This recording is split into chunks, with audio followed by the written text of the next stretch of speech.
Hi friends, story ഇട്ടിട്ട് പോവാം. അനു തുറന്നു നോക്കും. അനുക്ക് ഷോക്ക്. അത് കുറച്ച് ദിവസം എന്താ ഇല്ലേ ഇവിടെ വന്നിട്ടുമില്ല എന്ന് പറഞ്ഞു. അങ്ങനെയായിട്ട് വന്ന് നോക്കുമ്പോൾ ആ ഷാക്കായി. അതെ, ഇതെന്താ സോറി ചേഞ്ച് ആയതുകൊണ്ട് പോവാം. അങ്ങനെ പ്രിയല്ലേ ഇത്. അങ്ങനെയായിട്ട് എല്ലാവരും ഒക്കെ വന്ന് നോക്കും. ഷാക്കായി നോക്കുക. ജിമിൻ നോക്കി. എന്താ റോസ് എവിടെ? സർ നിങ്ങളെല്ലാം ഇവിടെ എന്താ ചെയ്യുക സർ? ഒന്നുമില്ല, ഇത് ഞങ്ങളെ വീടാണ്.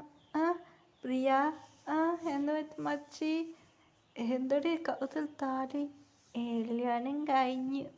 എന്ത് ഷാക്കായി. അർജുനക്ക് ഷാക്ക്. സാർ അനു മയങ്ങി വീണു. അർജുൻ മേലെ അനു അനു എണീടി. എന്താടാ ഇവിടെ നടക്കുന്നത്? അങ്ങനെ ഫ്ലാഷ് കാര്യം പറഞ്ഞു. ഇതാണ് കാര്യം. അങ്ങനെ ഡേയ്സ് പോകാൻ തുടങ്ങി. ഹീറോയിന് ഭയങ്കര കെയറിങ് ആയിരുന്നു. അതിനായിട്ട് അങ്ങനെ ബേബി അങ്ങനെയായിട്ട് ഇവരൊക്കെ ബേബി ജനിച്ചു. നല്ല ക്യൂട്ടായ ബോയ്സ് ബേബിയാണ്. എല്ലാവർക്കും ബേബീസ് ജനിച്ചു. ജിന്നുക്ക് ബോയ്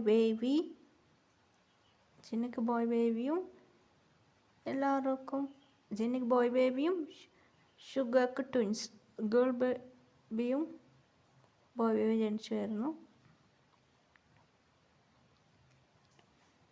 അങ്ങനെയായിട്ട് 8 ബേബിയാണ് ജനിച്ചത്. 8 ബേബിയാണ് ജനിച്ചത്. അങ്ങനെ 8 ബേബീസ്.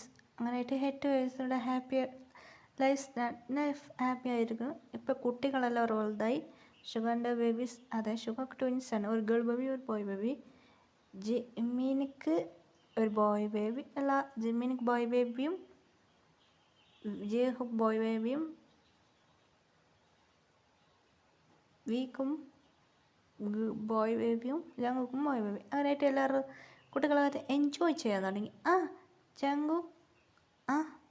ജങ്കുക്ക് തിരിഞ്ഞു നോക്കി. ആരാ സർ? നിങ്ങളെന്താണ് വന്നത് സർ? അത് ഞാൻ അപ്പുറത്തെ വീട്ടിലാണ് ഉള്ളത് എന്ന് ഹേമ ടീച്ചർ പറഞ്ഞു. അതെ, ജങ്കുക്കിന് ഹേമ ടീച്ചർ ഭയങ്കര ഇഷ്ടമായിരുന്നു. ഹേമ ടീച്ചർ റൂട്ട് പിടുമായിരുന്നു. സർ, ജങ്കുക്ക് സർ നിങ്ങൾ ഇവിടെയാണോ സർ ഉള്ളത്? ടീച്ചർ റൂട്ട് പിഴാൻ തുടങ്ങി. ടീച്ചർക്ക് ഓൾറെഡി ഡിവോഴ്സായി, മാരേജ് ആയിരുന്നു. ഹസ്ബൻഡ് ശരിയില്ല, അതിനെക്കൊണ്ട് ഡിവോഴ്സ്. അപ്പം അങ്ങനെ അവർക്ക് റൂട്ട് വിടാൻ തിരിച്ചു പോയി. ഹീറോയി മുറിക്കുന്ന ജിമ്മിനെ അയ്യോ രാശിച്ച്.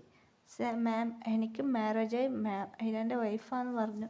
എന്നാ മാംക്ക് ഷോക്കായി. എന്താ സ്റ്റുഡൻസിനെ മാരേജ് കഴിച്ചതെന്ന്?